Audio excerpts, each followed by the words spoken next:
고대 근동에 성경 말고도 창조에 관한 신화들이 많이 있습니다. 그리고 홍수 신화도 있습니다. 그렇게 학자들은 성경도 그러한 신화의 영향을 받은 사람의 기록물이라고 말합니다. 그러나 고대 근동의 신화들이 어떻게 만들어졌는지 그 출처를 바르게 알아야 합니다. 최초의 부모인 아담과 하와에게 들었던 인류 공통의 기억과 홍수 이후 두 번째 부모인 노아와 세 아들에게 들었던 기억들이 세월이 흐르고 몇 세대가 지나면서 기억이 왜곡되어 이방의 창조 신화가 만들어진 것입니다. 홍수 이야기도 역시 마찬가지입니다. 이방의 신화들은 모두 왜곡되어서 거짓된 신들을 만들었지만 성경은 성령님의 간섭으로 기록된 것으로 왜곡된 내용이 아니라 하나님께서 인정하시는 내용만 실려 있는 것입니다. 그러므로 혹시 어떤 책을 읽을 때 성경도 근동의 신화와 다를 것이 없다는 내용이 나와도 당황하실 필요가 없다는 것을 말씀드리는 것입니다. 고대 근동의 신화의 출처를 제대로 이해하는 것이 중요한 것은 영성에는 많은 신학자들이 성경이 근동의 신화를 편집해서 만든 것이라고 주장하기에 목회자들도 그런 주장에 혹해서 유신진화론 같은 말도 안 되는 이론에 넘어가게 되기 때문입니다. 창조에는 세 가지가 있습니다. 성경이 말씀하시는 하나님의 창조, 그리고 1859년경에 찰스 다윈이라는 사람이 주장한 흔히 유인론이 사람이 되었다는 진화론입니다. 한 가지 더는 하나님이 최초의 원시적인 생물을 만드셨고 그것이 수십억 년을 지나면서 진화되었다는 유신론적 진화론입니다. 하나님께서 능력이 없으셔서 불완전한 원시적인 이상한 생물을 만드시고 보시기에 좋았더라 라고 하시겠습니까? 유신론적 진화론은 진화론이 발표되고 당시의 과학적 지식이 부족한 신앙인들이 나름 절충하기 위해 주장한 내용입니다. 성경이 근동의 신화를 편집한 것이라는 학자들의 주장도 유신론적 진화를 받아들이는 요인이 됩니다. 진화론을 대표하는 것이 빅뱅 이론, 즉 대폭발 이론입니다. 간략히 설명하면 현재 우주의 모든 에너지가 눈에 보이지도 않는 원자의 핵보다 작은 특이점 안에 있었는데 그것이 터져서 지금의 우주가 되고 138억 년 동안 진화되어서 현재의 모든 생물이 생겼다는 결코 증명할 수 없고 추측하는 것조차 터무니없는 이론입니다. 연력학 제1, 제2 법칙이라는 불변의 과학 법칙에도 전혀 맞지 않습니다. 그런데 온 세계의 과학자들이 증명된 것처럼 말하고 있습니다. 현미경으로도 보이지 않는 어떤 점에 우주만큼의 에너지와 물질이 있었다는 것은 터무니없는 말이고 과학도 아닙니다. 그리고 우리가 보듯이 폭발은 모든 것을 파괴시키고 생명도 사라지게 만들 뿐이지 질서와 생명을 만들어낼 수 없습니다. 유치부부터 초등학교 저학년 아이들이 열광하는 공룡은 진화론에 의하면 지구에 사람이 등장하기 최소 6천만 년 전에 모두 멸종했습니다.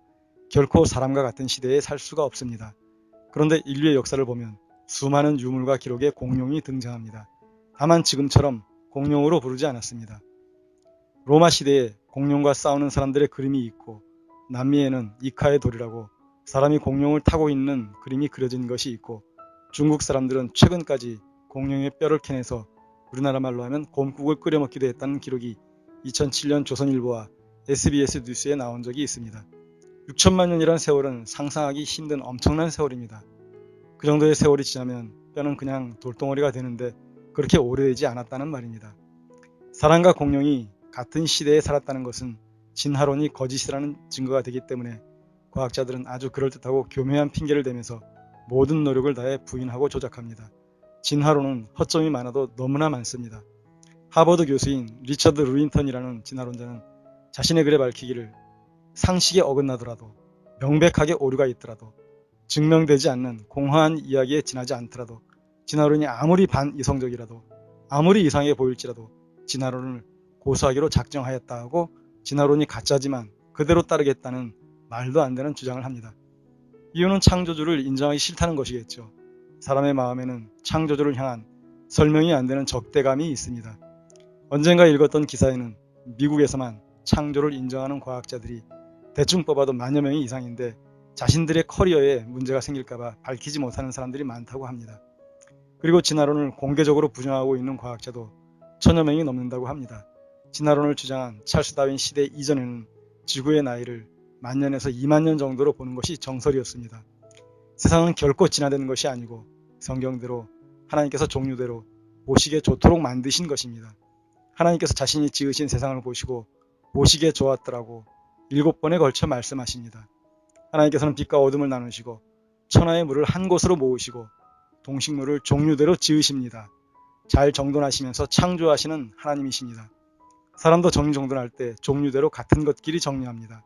하나님의 성품을 가지고 있기 때문입니다. 그레고리 빌이라는 신학자는 사람은 질서를 위한 분노를 가지고 있다고 표현합니다. 즉 질서가 지켜지지 않고 무질서하는 것을 보면 화가 난다는 것입니다. 사실 모든 사람이 그렇습니다. 하나님의 성품을 닮았기 때문입니다. 우리는 누군가의 눈에 들기 위해 얼마나 애를 씁니까? 직장에서 상사의 눈에 들기 위해 동료에게 피해를 주기까지 합니다. 연예인들은 인기, 즉 대중의 눈에 들기 위해 마약 같은 비상식적인 행동까지 합니다. 우리는 하나님께서 보시기에 좋은 사람이 되기 위해 무엇을 노력해야 합니까? 사실 노력할 것은 아무것도 없습니다. 학식이 높아야 되는 것도 아니고 돈이 많아야 되는 것도 아니고 헌금을 많이 해야 되는 것도 아니고 자선을 많이 해야 되는 것도 아니고 성자들처럼 전 인생을 불쌍한 사람을 위해 바쳐야 되는 것도 아닙니다. 우리가 노력할 것은 아무것도 없습니다. 우리가 어떤 노력을 기울인다고 해도 하나님 보시기에 좋았다고 할 만한 사람이 될 수 없습니다. 단 하나, 자신이 지옥 갈 죄인이라는 것을 인정해야 합니다. 그래도 자신이 좀 괜찮은 사람이라고 생각되십니까? 여기서 드리는 말씀은 다른 사람과 비교해서 좀 나은 것을 말하는 것이 아닙니다. 하나님 앞에 섰을 때 고개 빳빳하게 들고 설 자신이 있냐는 말입니다. 로마서 3장 10절에서 12절을 읽어보겠습니다. 기록된 바 의인은 없나니 하나도 없으며 깨닫는 자도 없고 하나님을 찾는 자도 없고 다 치우쳐 함께 무익하게 되고 선을 행하는 자는 없나니 하나도 없도다. 그런 나를 위해 예수님께서 십자가에서 대신 벌받고 돌아가셨습니다. 그 사실을 믿으면 됩니다. 3일 만에 다시 부활하셔서 하나님 우편에 계신 예수님을 믿으면 됩니다. 예수님을 나의 인생의 구주로, 즉 나를 영원한 형벌인 지옥에서 건져주실 주인으로 인정하고 모시기만 하면 하나님 보시기에 좋은 사람이 되는 것입니다. 다시 말하면 나의 죄 때문에 죄도 없이 십자가에서 돌아가신 예수님을 내 인생의 주인으로 섬기면 된다는 것입니다. 다른 어떤 방법으로도, 학문으로도, 과학으로도, 선행으로도 자기 몸을 불사르게 내어주어도 하나님 보시기에 좋은 사람이 될 수 없습니다. 오직 예수님을 믿는 것 말고는 어떤 길도 없습니다. 갈라디아서 2장 16절은 우리가 잘 아는 구절입니다. 사람이 율법의 행위로 의롭게 되지 아니하고 오직 예수 그리스도를 믿는 믿음으로 되는 줄 알므로 우리도 예수 그리스도를 믿었나니 이것은 우리가 율법의 행위가 아니라 오직 그리스도를 믿는 믿음으로 의롭게 되고자 함이라. 율법의 행위로 의롭게 될 육체는 하나도 없느니라. 사도행전 4장 12절도 읽어보겠습니다. 다른 이로서는 구원을 받을 수 없나니 천하 사람 중에 구원을 받을 만한 다른 이름을 우리에게 주신 일이 없음이라 하였더라. 구원, 즉 천국 가는 길, 천국 가는 방법은 사람으로서는 아무도 이룰 수 없는 길이기에 성자 하나님이신 예수님께서 사람의 아기로 세상에 태어나셔서 완전한 사람으로 그리고 완전한 하나님으로 우리의 죄를 위해 십자가에서 죄의 값을 치르시고 가장 쉬운 길을 만드셨던 것입니다. 로마서 5장 8절도 읽어보겠습니다. 우리가 아직 죄인 되었을 때에 그리스도께서 우리를 위하여 죽으심으로 하나님께서 우리에 대한 자기의 사랑을 확증하셨느니라. 우리가 진정 죄인인 것을 뼈저리게 느끼고 예수님을 섬기기로 작정했다면, 즉 하나님 보시기에 좋은 사람이 되었다면 빛이 어둠으로부터 나누이듯이 나쁜 것으로부터 구분되어야 합니다. 하나님의 사람은 죄를 짓거나 죄를 지을 수 있는 더러운 곳으로부터 구분되어서 믿음의 사람이 있는 곳으로, 즉 교회로, 성경을 배우는 곳으로, 신앙적인 곳으로 구분되어야 합니다. 인생에서 가장 가치 있는 일은 하나님께 사랑받고 관심받고 주목받고 칭찬듣는 것입니다.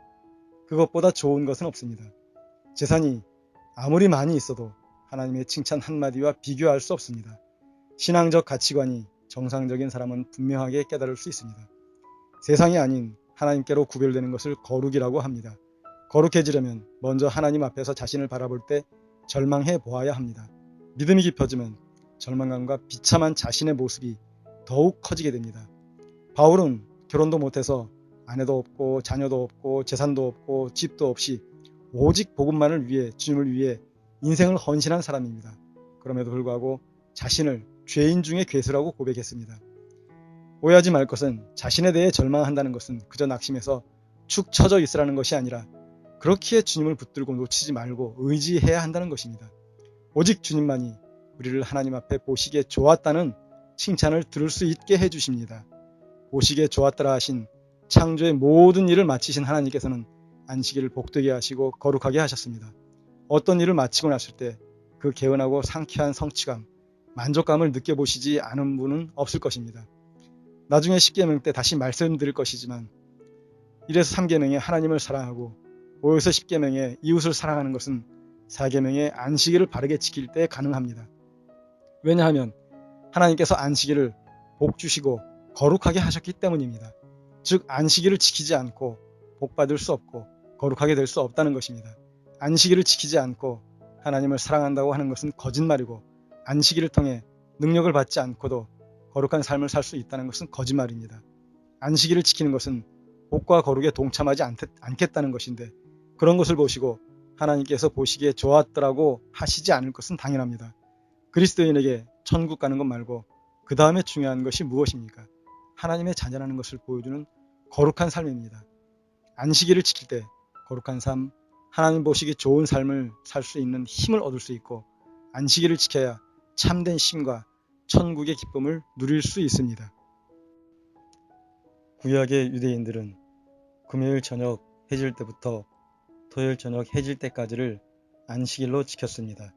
그러나 신약의 그리스도인들은 예수님께서 부활하신 주일을 기억하여 모여서 예배드립니다. 창세기에서 꽤 많은 궁금증을 일으키는 것이 선악과입니다.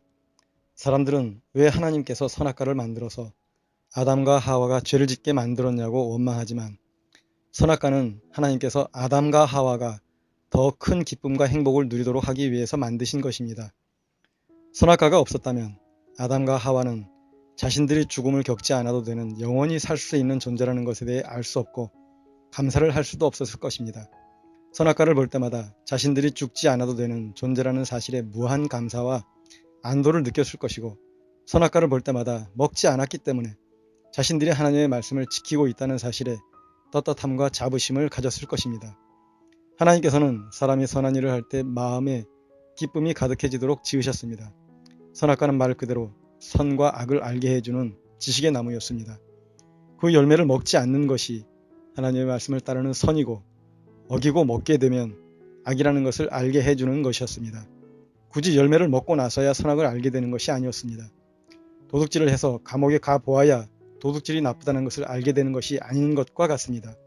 성경은 어디에도 그렇게 말하는 곳이 없는데 이상하게 대부분 선악과를 먹고 나서 선악을 알게 되었다고 오해합니다. 3장 22절에 하나님께서 죄를 지은 아담과 하와에게 우리 중 하나같이 되었으니 라는 말씀을 하신 것은 타락한 아담과 하와의 선악의 기준이 하나님의 말씀이 아니라 자신들의 판단이 되었다는 것입니다. 그리스도인의 선악의 기준은 하나님의 말씀인데 세상의 선악의 기준은 자신들의 판단이라는 것을 볼 때 이해됩니다. 그러므로 선악과는 그 자리에 있는 것만으로 아담과 하와에게 참된 지식을 주었고 말할 수 없는 행복감을 안겨주었던 나무였습니다. 하나님께서는 우리에게 나쁜 것은 하나도 주지 않으셨습니다.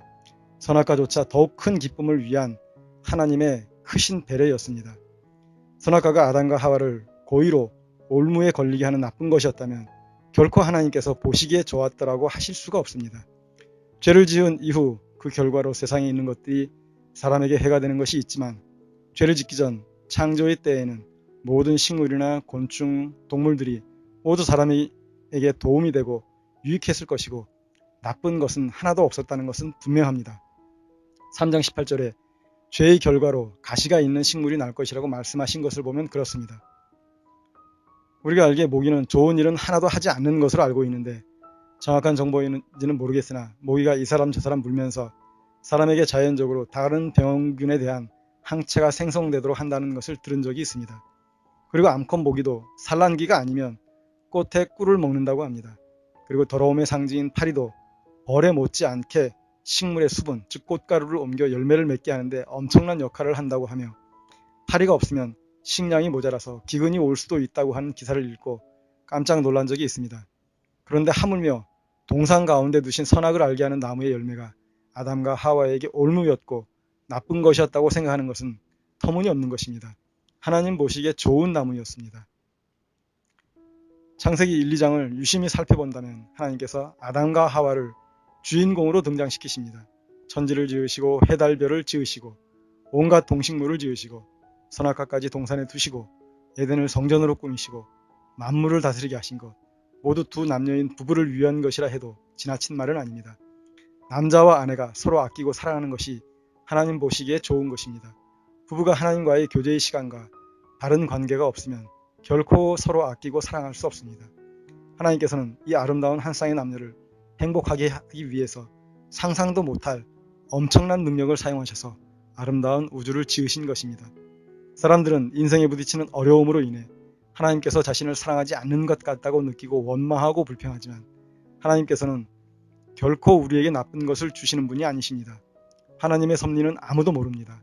혼자서 자녀들 키우느라 온갖 고생만 하시다가 병드신 어머님이 낫기를 자녀들이 그토록 간절히 원했는데 결국 어머님은 돌아가셨습니다. 그러나 어머님의 장례식을 통해 믿지 않는 자녀들과 사위, 며느리들이 모두 주님께 돌아왔다는 이야기를 어떤 책에 소개해서 보기도 했습니다. 부유하고 행복하게 살다가 돌아가셨는데 자녀들이 유산 때문에 서로 원수가 되고 감옥까지 가고 하는 경우도 허다합니다.